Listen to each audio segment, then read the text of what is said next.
Hyderabad metro ఎండీకి high court నోటీసులు ఇచ్చింది. Betting apps promotions కు సంబంధించి పూర్తి వివరాలతో కౌంటర్ దాఖలు చేయాలని ఆదేశిస్తూ తదుపరి విచారణ వచ్చే సోమవారానికి వాయిదా వేసింది. అసెంబ్లీ వేదికగా ఆగ్రహం వ్యక్తం చేశారు. బెట్టింగ్ యాప్స్ ప్రమోషన్లపై సిట్ విచారణకు ఆదేశించారు.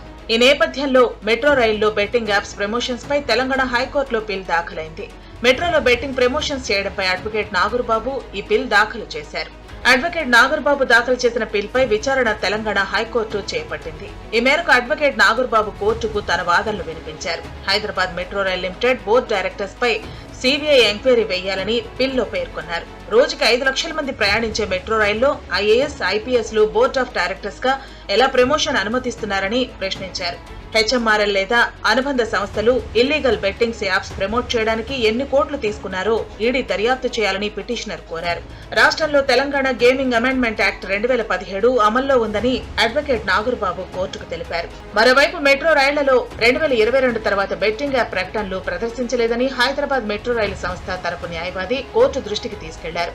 దీనిపై కౌంటర్ దాఖలు చేయడానికి సమయం కావాలని కోరారు. ఇరువైపులా వాదనలు విన్న ఉన్నత న్యాయస్థానం విచారణను ఏప్రిల్ 29కి వాయిదా వేసింది. పిటిషన్ పై విచారణ జరిపిన హైకోర్టు మెట్రో రైలు ఎండీకి నోటీసులు జారీ చేసింది. పూర్తి వివరాలతో కౌంటర్ దాఖలు చేయాలని ప్రతివాదులకు హైకోర్టు ఆదేశించింది. తదుపరి విచారణ వచ్చే సోమవారానికి వాయిదా వేసింది తెలంగాణ హైకోర్టు.